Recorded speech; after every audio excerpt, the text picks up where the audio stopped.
Habis apa? Ujian UAS Pak Ustadz. Habis ini ujian apa? Ujian ini skripsi Pak Ustadz. Habisnya apa? Promo Pak Ustadz. Kenapa hidup ini penuh dengan ujian? Dunia adalah tempat ujian. Berani menghadapi dunia, berani menghadapi ujian. Takut menghadapi ujian, jangan menghadapi dunia. Takut menghadapi dunia, mati aja. Belum sampai masanya mati gimana Pak Ustadz? Kalau nampak jenazah lewat, ikut. Itu apalagi hidup di dunia. Nah, jadi masalah ujian-ujian kalian ini, ujian kalian belum ada apa-apanya dibandingkan ujian kami dulu yang penuh dengan kesulitan. 4 tahun gak jumpa orang tua, itu luar biasa. Ustadz aja yang bilang luar biasa, orang saya yang merasakannya kok. Saya gak nengok muka emak saya 4 tahun, sampai lupa saya muka emak saya itu macam mana. Saya ingat 4 tahun ditengok muka emak orang Arab tak sama. 4 tahun saya tak jumpa. Berangkat 2002, berangkat 1998, 5 September, pulang 2002 bulan November. Tapi saya sudah menyelesaikan kuliah di bulan Juli. 3 tahun 10 bulan selesai S1 saya. Pulang. Makanya sekarang kalau saya nengok mahasiswa, langkah gontai, gaya nyantai. Ente semester berapa?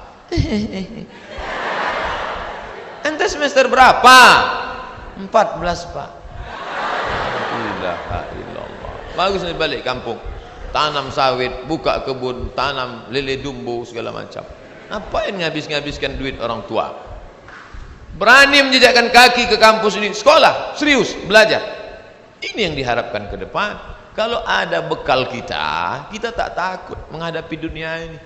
Fisik dipersiapkan, mental. Fisik perlu berotot kalau bisa. Tak bisa ya tak apa-apa. Sampai saya ke UIN, tes jam 8, 7.30 saya sudah sampai. Begitu sampai saya baca di dinding itu, visi misi UIN 2020, ingin mewujudkan Pekanbaru, Riau menjadi tuan rumah negeri Melayu yang berbudaya. Begitu dipanggil ke dalam oleh guru besar itu guru juga, cuman badannya besar. Anda ingin menjadi dosen? Iya Pak. Apa visi misi Anda? Bila saya lulus nanti saya akan mendidik masyarakat Riau menjadi negeri Melayu yang religius dan agamis, akan menjadi tuan rumah negeri Melayu se-Asia Tenggara tahun 2020.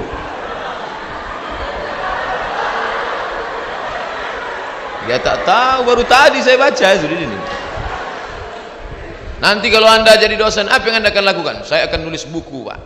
Janji, saya akan berjanji menulis buku. Ingat itu. Iya Pak. Dan saya buktikan. Sekarang buku saya sudah ditulis di sampulnya, best seller. Nah, Ustadz mau jual buku ya? Boleh download gratis. www.youtube.com gratis. www.google.com tulis saja situ. 33 tanya jawab seputar kurban, dapat gratis. 77 tanya jawab seputar sholat, dapat gratis. 37 masalah populer, dapat gratis. 30 seputar Ramadan, dapat gratis. Boleh di copy, share, bagi kawan-kawan. Itu janji saya dulu. Dan janji adalah hutang. Akan menulis, saya akan menulis. Saya buktikan. Saya tak sekedar bicara. Saya tulis, saya uploadkan, saya tuliskan, dan bebas. Kata Ustadz bisa di download gratis. Iya, sudah setengah jam kami download, kau tak dapat. Paket tak ada. Belilah agak 2 giga. Duit tak ada Pak Ustadz. Puasa sunat agak seminggu. Nah, jadi masalah apa kata orang itu kita mesti jawab, tapi ucapan begitu mudah menggerakkan anak lidah, air liur tak berhenti, tapi kita mesti komitmen. Hidup ada janji, dan janji al-wa'du dain, janji adalah hutang. Lalu kemudian masuk ke ruang satu lagi. Ini tak disuruhnya saya duduk. Saya masuk, dia tegak. Tengoknya saya dari atas ke bawah. Takut pula saya. Apa dia nengok-nengok saya? Coba putar ke kanan katanya. Saya putar ke kanan. Coba putar ke kiri katanya. Saya pun putar ke kiri. Ternyata Anda tidak cacat. Namanya tes kesamaptaan fisik. Silakan duduk, silakan duduk. Iya Pak. Lama saya ditengoknya. Bibir Anda hitam. Iya Pak. Anda merokok? Tidak. Kok bibir Anda hitam?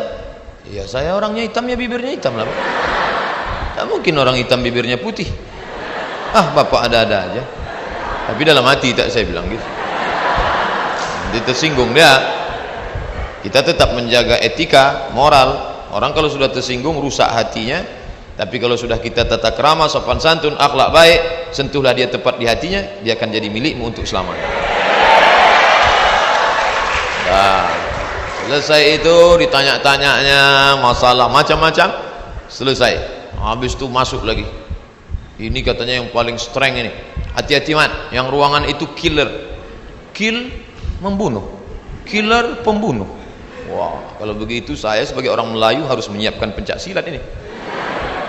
Orang Melayu kalau dia pakai songket, lihat songketnya. Kalau songketnya di atas lutut, itu berarti belum menikah. Dia sudah siap-siap mau bersilat. Oh! Tapi kalau songketnya di bawah lutut, itu dia sudah menikah. Makanya suami ibu kalau dia pakai songket di atas lutut, waspadalah. Nah, masuklah saya ke dosen killer tadi, ditengoknya saya, tak ada senyum-senyumnya. Silakan duduk. Ya Pak. Kamu mau jadi apa? Mau jadi dosen Pak. Dosen apa? Dosen hadis Pak. Kenapa pilih dosen hadis? Kebetulan saya tamat dari Darul Hadis Pak. Di mana itu? Di Maroko Pak. Saya yakin ketika saya menyebut Maroko, hati dia pasti berdetak. Agak-agaknya. Tahiyan tidak, wallahu a'lam. Apa itu hadis? Ma udhifa ila Nabi sallallahu alaihi wasallam min qaulin aw fi'lin aw taqririn aw sifati khalqiyatin wa khuluqiyatin min ba'di bi'asatihi ila wafatihi sallallahu alaihi wasallam. Saya diam, dia pun diam.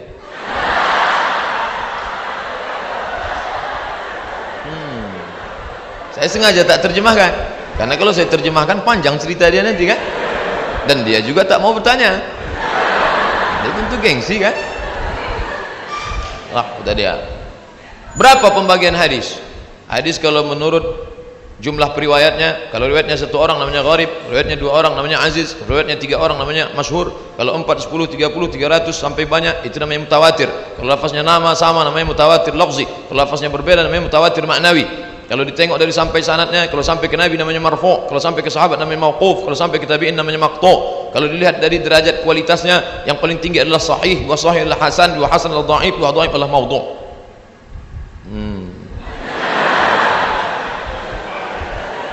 Apa itu hadis mutawatir? Hadis mutawatir adalah hadis ma rawahu jam'un an jam'in yastahilu tawatu'uhum 'alal kadhib. Yalah, keluarlah kata dia.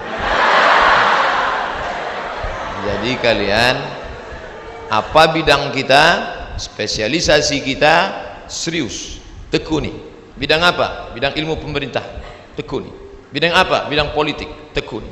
Jangan sampai kita mengaku semua bidang bisa, tapi ditanya tentang bidang kita, entah apa-apa jawaban kita. Titel MSI, Master Segala Ilmu.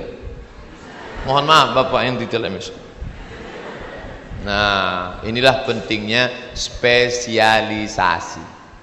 Himpunan Mahasiswa Ilmu Pemerintahan, Fakultas Ilmu Sosial, Ilmu Politik. Ilmu politik haram. Siapa yang belajar ilmu politik haram. Belajar ilmu hadis masuk surga. Belajar ilmu politik masuk neraka. Di khutbah disampaikan begitu, di ceramah begitu, di kultum begitu. Akhirnya otak umat Islam sudah terbentuk politik haram, politik haram, politik haram, politik haram, politik haram. Akhirnya umat Islam meninggalkan politik. Sekarang sudah tanggal 14, 15, 16, 17, 18, 19 April, Jakarta morat-marit. Gara-gara apa? Umat Islam meninggalkan politik. Maka ada adik saya, kalian ilmu pemerintahan, menguasai politik. Saya hari ini bukan ceramah di depan profesor doktor, saya bukan ceramah di depan kajur sekjur, saya bukan ceramah di depan dosen, tapi saya sedang berceramah di depan 12 bupati wali kota ke Provinsi Riau. Mereka aja tak yakin. Mereka yakin cuman anak-anak FISIP Unri ini orangnya tawadhu. Makanya dari tadi dia menunduk. Kenapa dia menunduk? Malam tadi tidur jam 2. Inilah yang akan merubah Riau ke depan. Adapun Abdul Somad karirnya sudah mentok, ngajar masuk kelas semester ini 8 lokal. rumah kelas pengajian, rumah kelas pengajian, rumah kelas pengajian, rumah kelas pengajian, datang malaikat maut, mati, habis. Abdul Somad akan menjadi santapan cacing tanah, dan cacing tanah tak terlalu senang menengok saya. Ini sup tunjang aja nih gitu. Tapi anak-anak FISIP, anak-anak himpunan mahasiswa ilmu pemerintahan yang mendengar tausiah ini, memperbaiki Riau ke depan, beramal, mereka mengalir pahala itu ke makam Abdul Somad macam tetesan embun di tengah gurun pasir yang panas. Itulah motivasi seorang dosen. Ini kan hari libur, ngapain sekjur datang, ngapain Pak Ketua, Pak Wakil Dekan datang, Profesor Doktor mau datang, kenapa? Mereka ingin mendapat kontribusi. Pengajian apa tuh? Pengajian ibu-ibu yasinan, biasa. Pengajian apa tuh? Pengajian bapak-bapak pensiunan, biasa. Udah pensiunan nggak ngaji kapan lagi? Tapi itu pengajian apa? Pengajian mahasiswa yang darah mudanya sedang bergelora, yang dari pagi tadi pacarnya sudah SMS, kita karaokean yuk. Tapi dia sudah mengatakan, aku sudah terlanjur hijrah Maihani.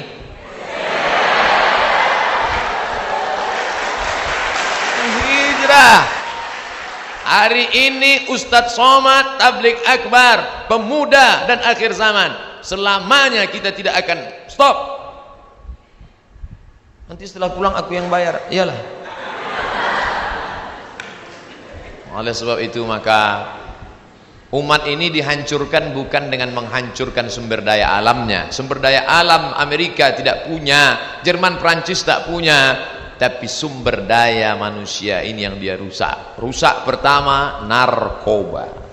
Kalau sudah kalian punya kena narkoba tak ada ampun. 4, gila, bodoh, sakit, mati. Tak ada obat lain daripada itu. Cikal bakal narkoba lem. Dulu mak bapak kita beli lem nempel kertas, sekarang enggak, lem kambing buka dihirup. Putus kabel-kabel di dalam. Ditangkap sama Pak Kapolsek seorang anak di Riau, tempeleng, lepak lepak lepak, sambil bergoyang dia ngomong, Pak Kapolsek, saya tidak takut sama Pak Kapolsek, saya hanya takut kepada Allah Subhanahu wa ta'ala. Berat kepala itu sudah putus.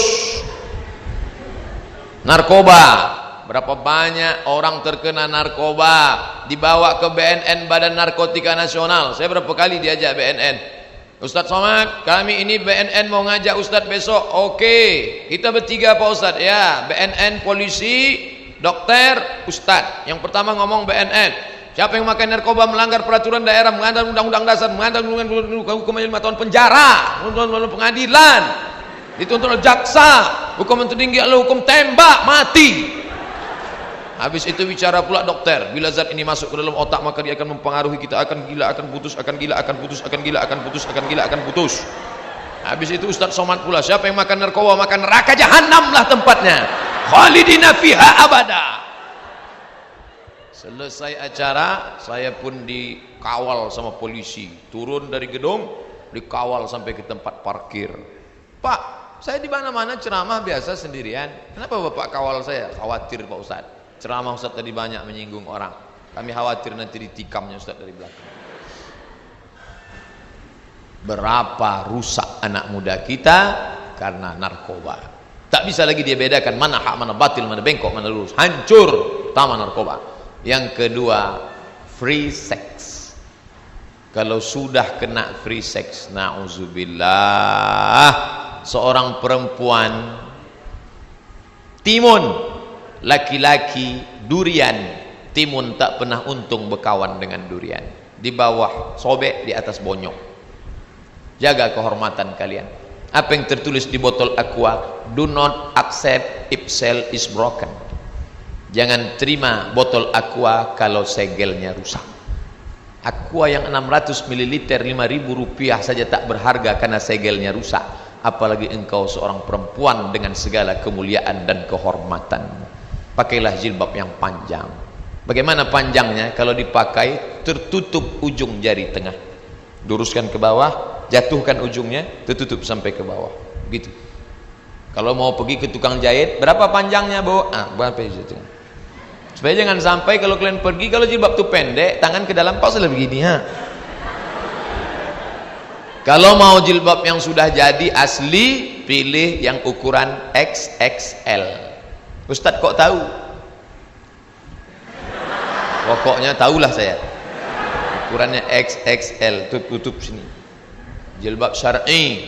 Alhamdulillah di sini semuanya pakai jilbab syar'i. Tapi kalau saya ceramah di tempat lain, di dalam acara walimah nikah tadi, saya tengok tadi ada yang pakai jilbab namanya pasrah tapi tak rela. Belakang tertutup, muka terbuka sikit. Iya Jeng, mau kemana? Bentar ya. Ada satu lagi namanya jilbab sakratul maut. Kain panjang itu dililitkan ke leher.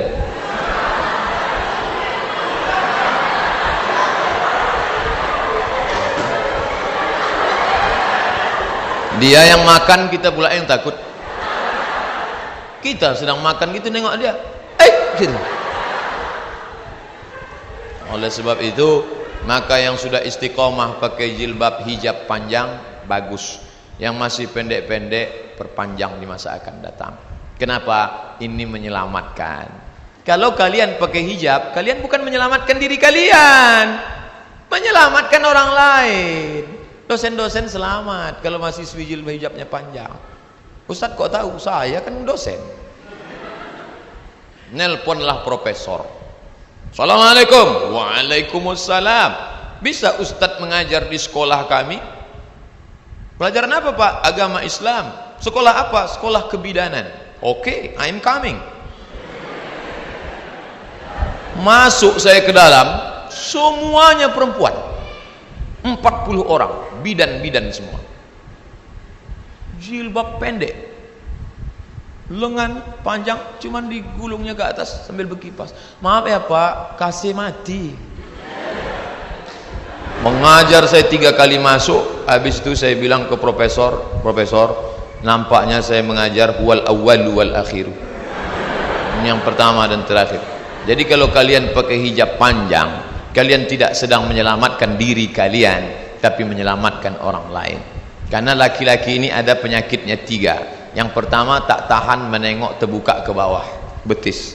Asal nampaknya betis orang, error dia. Yang kedua, tak tahan menengok terbuka ke atas, asal nampaknya rambut terbuka, error. Yang ketiga, tak tahan mendengar suara, asal dengarnya suara lemah gemulai, langsung hang dia. Maka kalian jangan bersuara mendayu-dayu lemah gemulai. Assalamualaikum. Waalaikumsalam. Di mana nih? Visip Unri. Tegas. Yang sudah ngaji tegas. Assalamualaikum. Waalaikumsalam. Di mana nih? Visip Unri. Salah sambung ya? Iya. Tegas. Nah, lemah gemulai. Berapa banyak perkenalan dari salah sambung berakhir pada janjian, kena hipnotis, emas diambil, motor diambil, kehormatan diambil, hilang makna. Maka jaga kehormatan kalian.